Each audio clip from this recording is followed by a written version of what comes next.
Bonjour à tous, bienvenue sur le plateau de la French Care BPI France, un nouveau rendez-vous avec ces pastilles et ces réussites de la French Care. Et cette fois-ci, nous accueillons Fanny Jolin. Bonjour. Bonjour, enchantée. Vous êtes la CIO d'Oracle Oncologie. Oui. Est-ce que vous pouvez nous dire ce que c'est qu'Oracle Oncologie ? Bien sûr. Donc Oracle, c'est une tech bio plateforme. Donc en fait, on n'est pas une biotech, on ne porte pas des développements des médicaments et on est une plateforme qui vise à transformer le développement du médicament parce qu'aujourd'hui, il faut savoir qu'il y a énormément d'échecs. Il y a seulement 4% des candidats médicaments qui arrivent finalement au chevet des patients. Et le développement est extrêmement long, 10 années, extrêmement coûteux, jusqu'à 1 milliard d'euros et malheureusement très peu fructueux. Comment ça se fait qu'il y en ait si peu et que ce soit si peu fructueux ? Quel est en fait le constat ? Comment vous êtes parti et comment vous avez fait ce constat de départ pour en arriver au développement de cette solution ? Je pense qu'il y a deux niveaux de réponse. Il y a un point qui est général au développement de n'importe quel médicament. Donc on se rend compte qu'on a modélisé les maladies grâce à des modèles animaux ou à des lignées cellulaires qui en fait ont été pertinents au XXe siècle, mais sont vraiment plus aujourd'hui à la hauteur des enjeux qu'il y a en santé. Et en oncologie, il y a un défi particulier, parce que c'est une maladie qui est très hétérogène, donc avec un nombre de patients qui augmente, mais on se rend compte qu'il y a une hétérogénéité. Donc en fait, le nombre de patients qui va répondre à chaque médicament est de plus en plus petit. Et ça, c'est un des plus gros challenges, à la fois dans le développement du médicament et dans la capacité des médecins à prescrire le bon médicament au bon moment. À vous entendre, on a presque l'impression que c'est un médicament par cas, presque, par personne. Voilà, alors ça, c'est le concept de la médecine personnalisée. C'est aussi un des enjeux du traitement du cancer au XXIe siècle. Et chez Oracle, ce qu'on a décidé d'adresser, c'est le développement des médicaments pour déployer le plus largement possible l'arsenal thérapeutique qui sera disponible pour les médecins pour traiter l'ensemble de ces patients. Alors, comment est-ce que vous avez... D'où est partie l'idée, quelque part comment est-ce que ça s'est fait, en fait, le tout début d'Oracle ? Alors, il y a plusieurs raisons. Je pense qu'il y a vraiment au niveau technologique, il y a un momentum. C'est-à-dire qu'on est rentré dans l'ère où on va pouvoir intégrer la biologie comme un des composants essentiels de tous les arbitrages qui se font le long du développement du médicament, de l'identification de cibles jusqu'au design d'essais cliniques. Pourquoi ? Parce qu'on a aujourd'hui les capacités de robotiser cette biologie, donc de la faire passer à l'échelle, mais aussi de sourcer des données biologiques et de les intégrer au même titre que des données cliniques ou des données moléculaires pour s'en servir, notamment dans les arbres décisionnels qui se prennent au long de ce processus. Donc là, il y a un momentum technologique, il y a aussi un momentum réglementaire.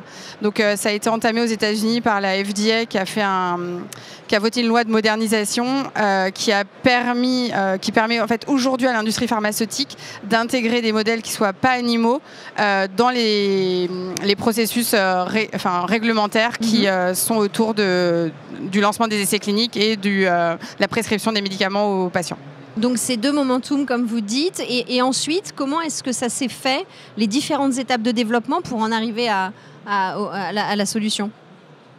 Alors, pour tout ce qui a été idéation, donc moi, je suis de formation scientifique. En fait, j'ai dirigé un laboratoire à Gustave Roussy depuis 12 ans qui s'intéressait aux enjeux de l'oncologie de précision et dans ce contexte-là, à la médecine personnalisée. Et au niveau des technologies, dans mon laboratoire, on a pour volonté, toujours aujourd'hui, de développer un avatar de la tumeur de chaque patient pour mieux orienter le traitement de ces patients. Et ça, c'est un outil d'aide à la décision pour les médecins.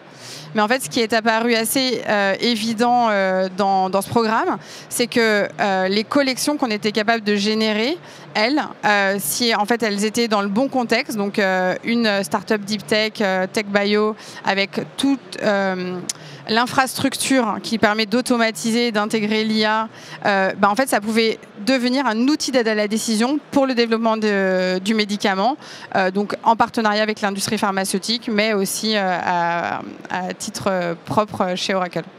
Est-ce que vous vous êtes confronté à certaines difficultés, qu'elles soient technologiques ou réglementaires ou de mise sur le marché ? Comment est-ce que vous avez Ouais. Alors pour les difficultés, au niveau technologique, je dirais pas vraiment. Enfin, ça fait partie du momentum. Je pense qu'on est aujourd'hui dans une ère où on peut vraiment capitaliser sur énormément de révolutions qui ont eu lieu précédemment. On est aussi rentré dans une ère où on peut modéliser cette biologie grâce à une technologie qu'on appelle les organoïdes, qui est assez phénoménale. Et donc ça participe à tout ce qu'on fait chez Oracle. C'est un des éléments d'Oracle. Pour les difficultés réglementaires, oui, il y en a. Mais heureusement, on va dire qu'il y a différentes tutelles et même jusqu'au niveau du gouvernement qui s'en emparent et qui vont essayer de simplifier ces processus afin qu'une entreprise comme Oracle, mais d'autres qui travaillent en fait dans la filière organoïde, organ-on-chip, puissent en fait être plus efficientes. Et pour les difficultés, je vois pas d'autres difficultés qui sont pas liées aux difficultés que peuvent avoir toutes les startups. Mais qui sont souvent effectivement les mêmes et qui sont parfois intéressantes de souligner, parce que ça peut être aussi des témoignages pour d'autres qui sont dans des cas similaires. Oui, bien sûr. Alors, je dirais ce qui est inhérent au concept de Startup Deep Tech, c'est de vouloir adresser un enjeu important et en étant une toute petite structure. Donc en fait, il y a énormément de décisions à prendre et on ne peut pas se rater. Donc c'est assez passionnant. Il faut être extrêmement agile et être très ouvert sur l'environnement et prendre chaque jour, je dirais, des décisions qui vont nous mettre sur la bonne trajectoire. À titre plus personnel, puisque vous m'interpelliez là-dessus au départ, je dirais que on se rend compte que les deep tech doivent être montrés par des scientific founders, parce qu'en fait l'empreinte technologique dans ces premières étapes de l'entreprise est extrêmement forte. Et c'est vrai que, à titre personnel, je me suis beaucoup interrogée en fait sur ce passage en fait de l'académique à l'entrepreneuriat. Et donc, si j'ai un conseil à donner aux gens dans l'écosystème, c'est de s'autoriser à le faire, et que je pense qu'il y a vraiment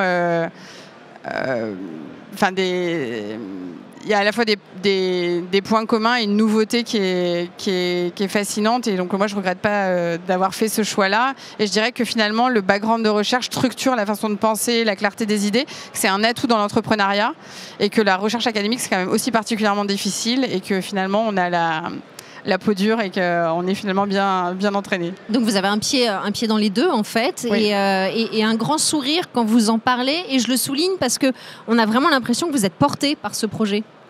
Ah oui, alors moi je suis passionnée en fait par la technologie sur laquelle je travaille depuis de nombreuses années. Je suis motivée par le projet, évidemment. Enfin, on sait que le cancer, c'est un enjeu, c'est un des défis majeurs en santé. Et donc, de participer à l'effort qui se produit autour de cette cause, c'est fondamentalement motivant. Et après, j'ai la chance de travailler avec deux cofondateurs avec qui on est extrêmement complémentaires, on s'entend très bien. Et puis, on a réussi à mobiliser autour de nous. Aujourd'hui, il y a 17 personnes chez Oracle, un ensemble de talents et une très, très belle énergie. Donc, c'est beaucoup de motivation. C'est quoi les prochaines perspectives pour Oracle, ou les défis à relever peut-être Oui, bien sûr. Alors, on a été créé en 2023. On a fait 2 levées de fonds. La dernière, c'était l'hiver dernier, donc pour un total de 15 millions d'euros. Donc, on est en étape de seed. Le gros enjeu de cette étape-là, avant de repartir lever, c'est les preuves de concept business. On veut prouver qu'on est capable de faire des partenariats avec les hôpitaux dans un cercle vertueux gagnant-gagnant, c'est-à-dire qu'on en a besoin pour construire nos avatars, mais on peut aussi en fait donner de la puissance à la recherche académique. Donc on essaye de comprendre en fait quelle est la meilleure recette en fait pour les partenariats avec les hôpitaux.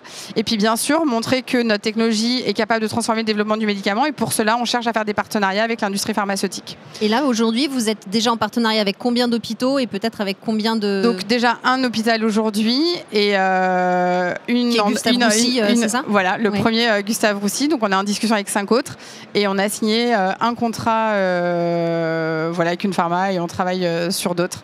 Je ne peux pas en dire beaucoup bien plus. Bien évidemment. Ouais. Et donc sur le long terme, en fait, notre vision, c'est qu'avec notre technologie aujourd'hui, on considère qu'on doit pouvoir arriver à mettre 5 fois plus de médicaments sur le marché, donc auprès des patients, à un coût qui devrait être réduit par 2. Ce qui est un des enjeux aussi, c'est qu'on sait que le développement du médicament étant de plus en plus compliqué et finalement inefficient, ça augmente le coût. Et vu l'augmentation du nombre de patients et l'augmentation du coût, ça menace vraiment l'accès aux soins et l'équité en fait aux soins des patients.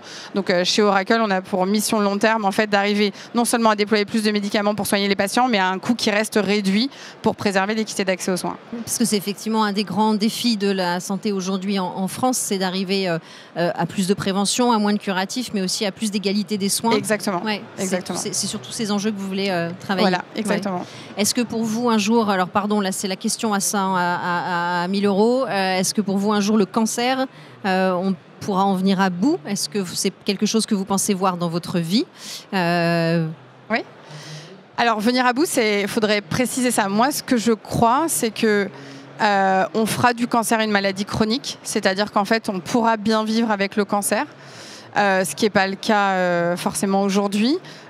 Pourquoi ? Parce qu'en fait, on aura un arsenal thérapeutique qui sera assez large pour avoir un médicament qui est capable de juguler la croissance de ces tumeurs à un temps T. Et on sait qu'il y a toujours des récurrences. Et donc, si l'arsenal thérapeutique est assez large et qu'on comprend à quel moment donner quel médicament à quel patient, et ben en fait, chacun pourra vivre avec sa maladie cancéreuse comme on vit avec certaines maladies chroniques inflammatoires, un diabète ou autre. Merci beaucoup et bravo. Merci. Merci Fanny Jolin, CEO d'Oracle Oncologie.